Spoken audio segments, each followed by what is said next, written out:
Welcome back to the Kane and Day Show. I am your host, Kane. You can find me on Twitter and YouTube at Killing Kane. I'm going to kick it over to my co-host here, and we're talking World Baseball Classic, Team USA. Yeah, my name is Day. You can find me on Twitter at RealDayGaming1 and follow the show on Twitter at the Kane and Day Show. Just follow us already, dang it. Just do it.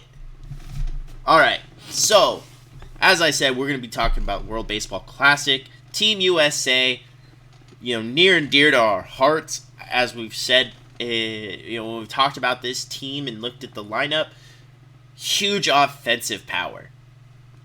It's the best of the best swinging against, some average dudes, it seems like sometimes. Wow. Depending on the country. We did cover the game against Great Britain, and then schedules didn't align, and a lot of things were busybodies, and we did not get to cover the rest of it, so we're just going to cover what they've kind of been through in Pool A play, or Pool C play, and then jump into the game against Venezuela last night. So, I'm going to let you start it off. Yeah, so that second game was against Mexico, and they should have been mercied. Yeah. Best lineup in the world should have been mercied. I just don't even know how that's allowed. I mean, the best lineup in the world is Japan, but it's neither here nor there, but, No, the best lineup is the United States of America. Japan is good, but that's actually their weaker point. Their pitching is their stronger side. That's true. But I don't know how. Whoops, that's not the right one. I have Canada up. LOL. They did. It was the only loss that they took in the large pool play. It just looks like the sticks didn't show up. I mean, they did end up with 8 hits, 5 runs. I mean, 3 were in the 8th. Let's be honest. Yeah. I mean, it's Randy Arozarena is having a great tournament. And you're hoping that translates. It's not going to. I have zero hope it's going to. But I can enjoy this tournament while it lasts because he's got 9 RBIs, second best in the tournament. Well, it was like last night when we were watching Venezuela versus USA, and I was like, man, Gino Smith or Eugenio Suarez is the only dude that I can't root against because I love him. Well, yeah, it's like then you go and see like Isaac Paredes hitting a home run. They're all Tampa players are playing really well, except for Jason Adam, who's just kind of there. Right. But he got put in a bad situation last night. This is a tough scene. Bases loaded, nobody out. I mean, that's tough, but it's just Mexico came to play. They sure did. Everybody except for the 2 pinch hitters had a hit, at least one. Yeah, I mean, and was it Jose Meneses? I think it's Joey. Was it Joey? I think so. It's either Meneses or Meneses. It is Joey. Yeah. It's Joey. You're welcome. Like, big brain up here. Yeah. I mean, he had a phenomenal game. 5 RBIs, 3 hits. I mean, he's kind of been really good ever since he made his debut with Washington. Well, yeah, he was part of the Juan Soto deal. Crazy that he's like kind of comical. He's like 30-something. Yep. And he made his debut last year. After 12 years of minor league baseball. Which is weird because he's actually playing very well. Yeah, I mean, like I said, 2 home runs is a pretty decent night. Right. But yeah, they got the work by Mexico, which was fine. There's a lot of stars on that team, and you can probably argue that the hitters are just as good. I mean, there's a lot of major league talent on that team. Yeah, and especially in the lineup. The pitching staff is just better than US's because, as we said, I mean, we watched Lance Lynn trot out there last night. Lance Lynn did good against, Canada? He did do good against Canada. He shoved against Canada, which is the next game we're going to be talking about. That poor kid. And let me tell you, U.S. came to play that game. Well, I mean, when I was 19, I definitely was not pitching against one of the best lineups in the world with MVPs and all-stars up and down. Yeah. That kid got one out. I'm proud of him for that. But I know he was upset. When I was 19, I was barely touching like 68. I was definitely at university just not pitching against Mike Trout, Mookie Betts, and Paul Goldschmidt. 1, 2, 3. Right. But yeah, they absolutely dominated. What was the score to that? It was 12-1. Yeah, they mercied after them. 7. They needed that though, because Yeah. they used 1, 2, 3, 4, 5, 6, 7, 8 guys against Mexico. Mm-hmm. Only having to use Lance Lynn and Michaelis was huge. They needed that game to be over after 7. Actually, they needed it over after 5. But 7, with only using 2 guys who got their allotted pitches that they needed from their teams, Right. fantastic. That had to happen. Yeah, I agree. It was a great win overall. And as you know, we said the sticks were coming out. I'm pretty sure Trey Turner hit a home run in that game as well. It was either them or Columbia. Nah, he hit a home run against him and Trout. Both had one. Yeah, and The then I first believe wins. the pitching staff really held up. That 19-year-old kid didn't stand a chance because everybody was locked in. And what's the next game? Is that against Columbia? He threw 25 pitches and gave up 6 runs. That's so sad. Oh, 9 strikes. It's terrible. 9 it's terrible. But you know, he did come out and he's like, "It's an honor playing for my country," and da da da da. Well, it is. And don't get me wrong. If I could magically work my way on a Team USA's roster, I'd catch him. I'd catch a ball. Oh hell yeah, I can catch a ball in the outfield. I just can't hit words for shit. It's just, I felt so bad for him because you could see the passion. Oh, the right. kid's 19. I mean, I expect he'll have like bigger upcomings later. But yeah, he's only 19 years old, and it's. I did like the storyline. Mm-hmm. The storyline going into it with the last time Canada beat the United States at the WBC was in 2006. They also started a 19-year-old lefty who, funny enough, pitched in that same game a couple days ago. That's crazy. He's like 38 now, and you know what? It was like passing the torch. Was his name James Paxton?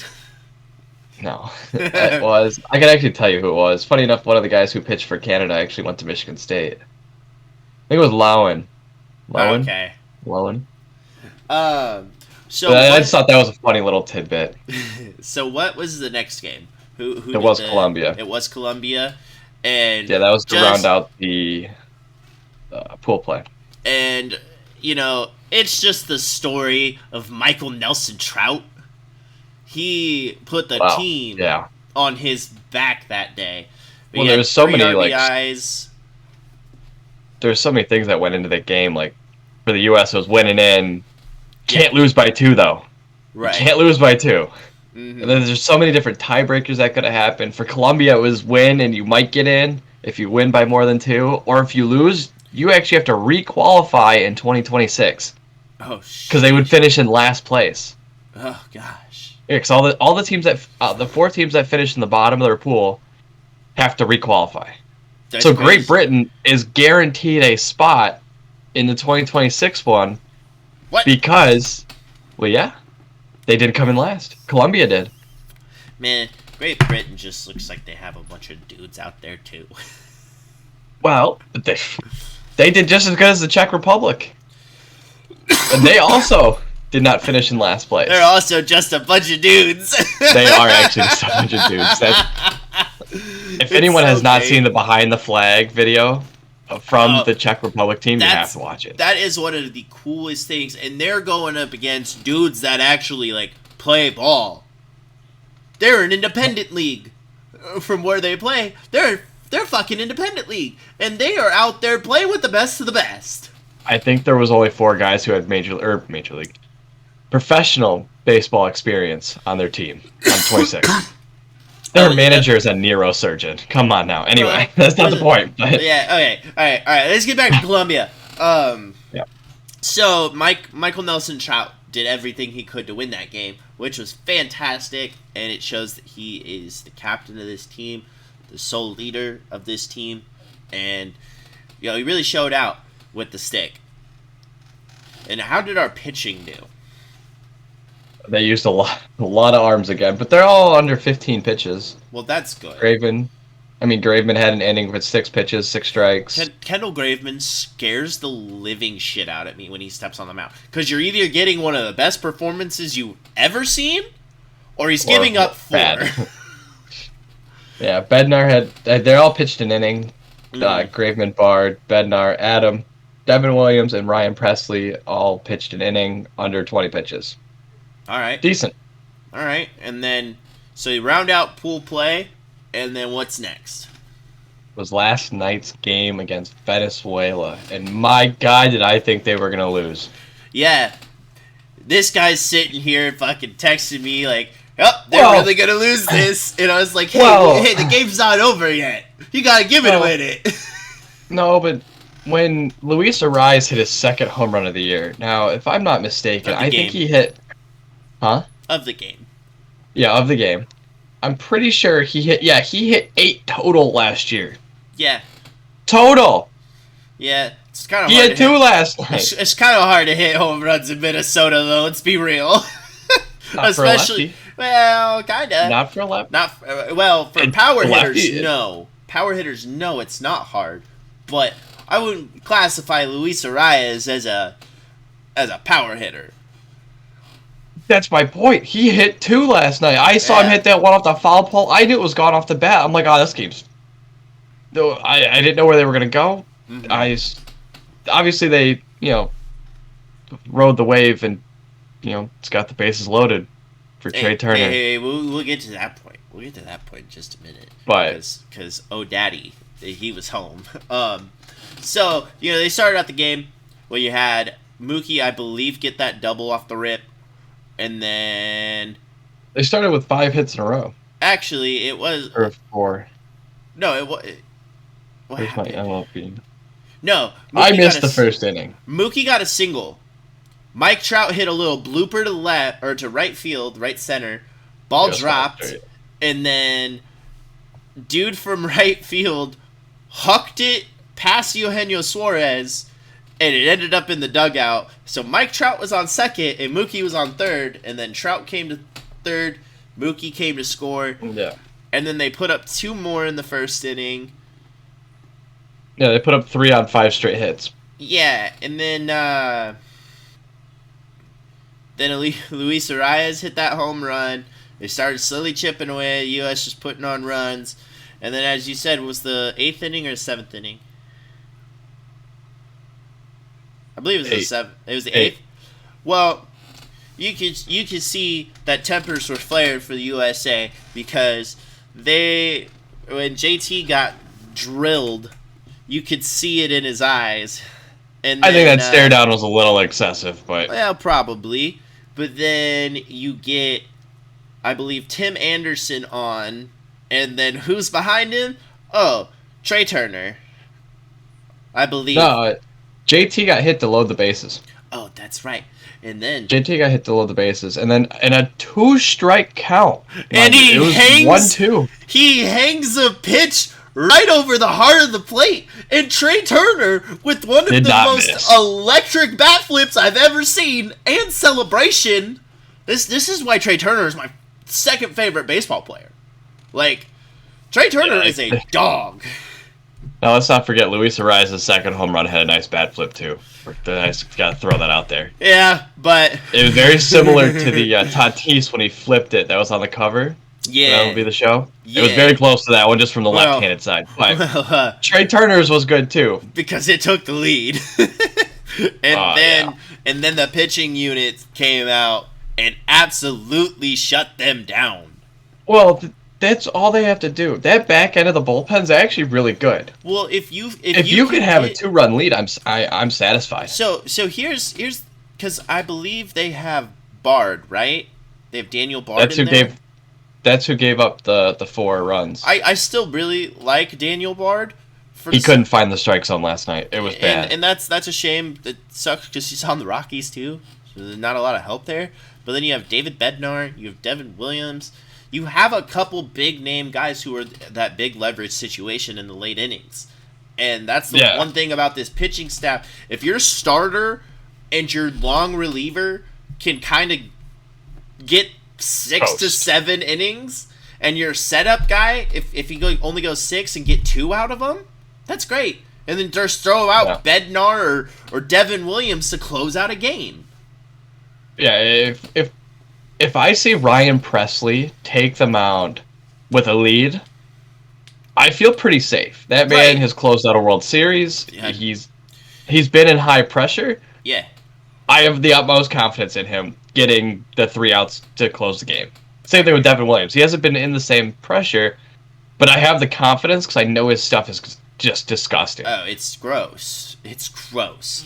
So once they took the lead in the 8th, Devin Williams trots out for the 8th. That's his favorite spot because him and Hader had a great 8-9 combo. Mm-hmm.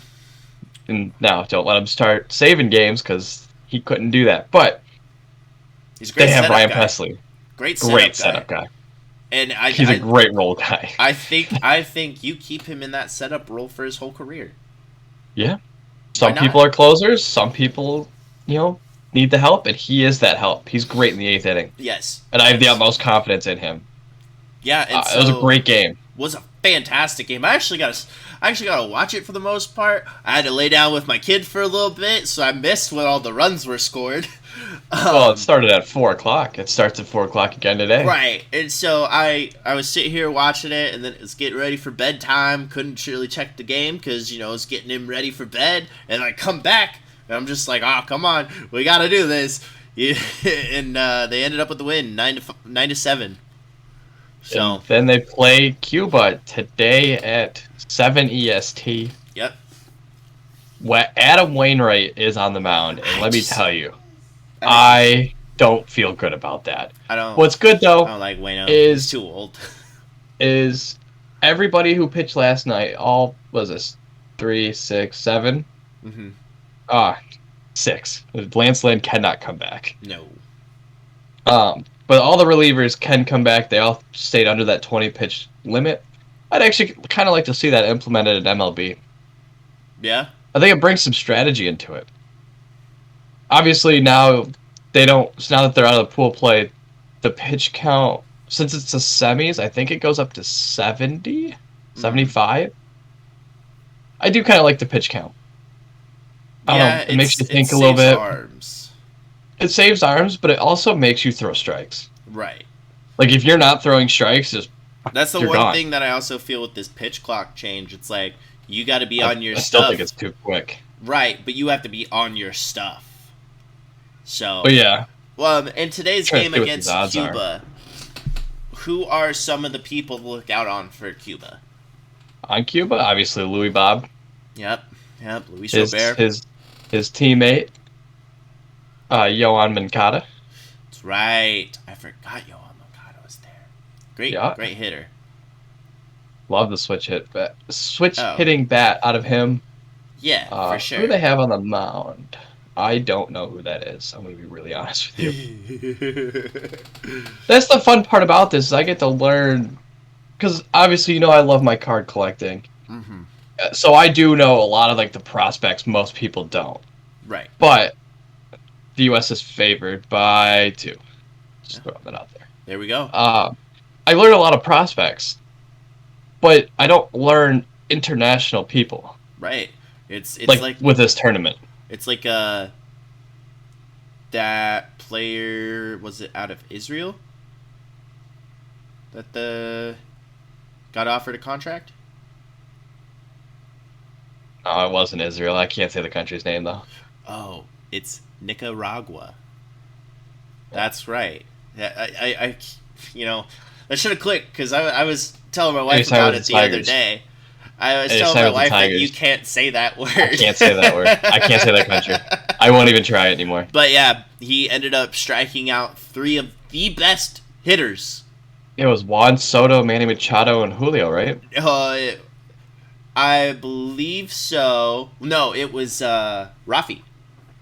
Oh, it's Rafi. I'm pretty sure it was J-Ram, It was Rafi and Julio. Pretty good guys. Yeah. Pretty good lineup. And the Tigers were like, we need to give him a contract right now. Yeah, I'll see you tomorrow. But it is a cool way to learn about other people, as you were saying. It's really cool. Yeah, it's fun. It brings the baseball world together, especially to go against one guy who thinks he's a baseball fan, but he's not. It's a lot of fun. A lot of fun times. I'm trying to get this lineup. The one thing that I've noticed throughout this tournament is, my God, people love baseball. Like, people do love baseball, and there is just a select guy who is just not having a good time. He's been defending himself for the last 4 days. Oh. And you know what Trey Turner said last night? No, what'd he say? That home run last night was the biggest of his career. Well, that I'm sure it is. But it's a meaningless game, though. But when you look at the fans, right? Sometimes I really, really wish that the U.S. fan base of baseball was so excited as, like, let's say, Venezuela, the PR, the DR, Japan, Korea, Cuba tonight. Like, those fans are electric.